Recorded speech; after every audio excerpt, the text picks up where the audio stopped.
pretty mind-blowing what can be created in seconds with AI image generation, but so what? Most of the time I can't use these images in commercial work because anyone has the right to copy them, people's hands look weird, and producing exactly what the client demands is often impossible, or so I thought.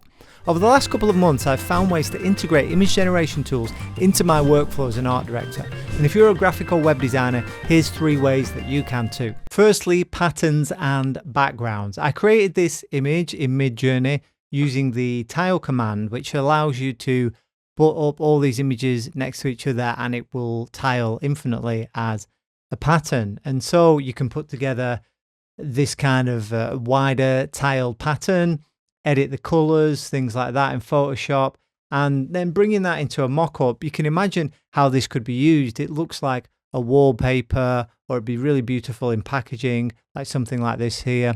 Obviously, I've just quickly edited these colors in Photoshop, and some of these leaves and such you'd want to sort of manually adjust to get them right, but it's amazing how quickly you can produce this kind of effect. Similarly with this pattern, where I've again used the tile command, but it's a very different style. And you can tile this up. You can imagine this as a background. You can use it masked in this kind of way. They kind of look like audio waveforms. So I've made it white, monochromatic, gray in the background, and then use the original colors to mask onto this type here. You could use something like this, like a poster, a flyer for a club, something like that. Or something on like on a website. This website, I've just thrown together a quick hero section and this flat solid black background at the top, except there's a little bit of gradient created by the glow around the device at the bottom. It is very flat looking and it does look a bit default. And just by throwing a background in there, now if you're watching this on your phone, you might not be even tell the difference. Let's try it again. Before, after. But maybe you've got a huge TV on the wall. You can see me on YouTube, a little bit scary. Then you've got here a little bit of interest, a little bit of depth to this design now to just add some visual interest in there, make it look less default and more bespoke in this case. Secondly, placeholder imagery. This is a big win and something I was using on a project just last month.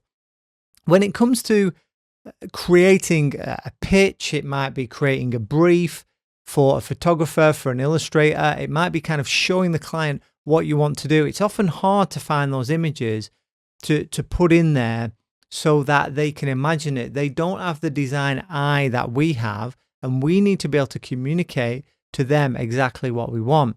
And image generation can be really useful for that. If I wanted to get an image of a doctor and just type that into a free stock site, I'm going to get all kinds of different options. Or maybe I want an engineer. Maybe this is a series on women in STEM. Well, these things are looking so different. Engineer can mean anything. What is it going to turn up? Whereas if I use image generation, and I've got the prompts that I've used here at the bottom, I can create something in a consistent style. I've even told it what camera and focal length I want it to use for the lens.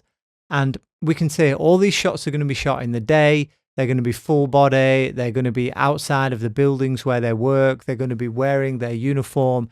And all these kind of things allow us to create some sort of consistency. So we could let the client know what the campaign is going to look like, or perhaps send this to a photographer as a brief. I wouldn't necessarily use these images. Again, the problems with hands. I mean, the thumbs are particularly long, a bit scary looking on these photographs, but it builds something up much more than going back to these stock sites.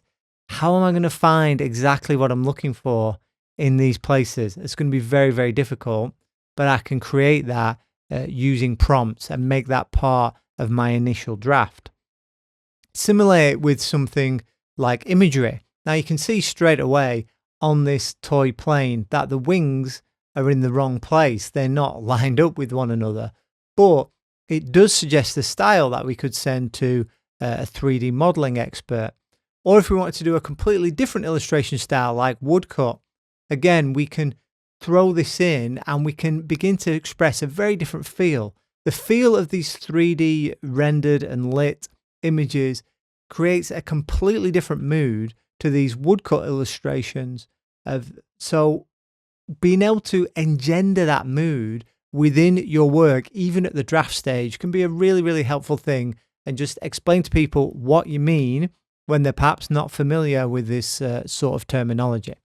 A third area which is really useful, I've found, is anonymous avatars. Being able to create images of people that don't even exist, because again, we go to stock sites, and I've just put a headshot into Pexels, then into Unsplash. Look at the top right, back to Pexels, Unsplash. It's the same gentleman.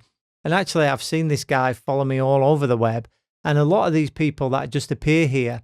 And again, we've got so many different styles. Even if we go to some paid image platforms like Adobe Stock, these look more like professional headshot type images. They're looking straight down the lens. But again, we've got so many different styles going on, and we would have to pay for each of these images, and other people have used them.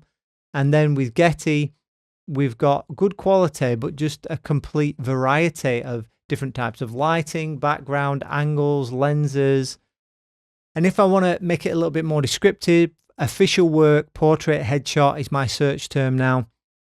Yes, it looks like people are at work, but again, all kinds of different scenarios. And the same when we go to Adobe Stock, we now start to get that, what we call the stock photography look, where things are very staged, very fake looking, very cheesy, and not the kind of thing we're trying to produce. And if we throw this into the free sites, well, it's even more random at this point now. Now we're getting into fashion, lifestyle, and it's away from what we're trying to produce. But if you want something consistent, you can use a prompt. So here I've used the same prompt for each of these 4 images, but I've just changed the person description for each one to produce people who are older, younger, people with different backgrounds.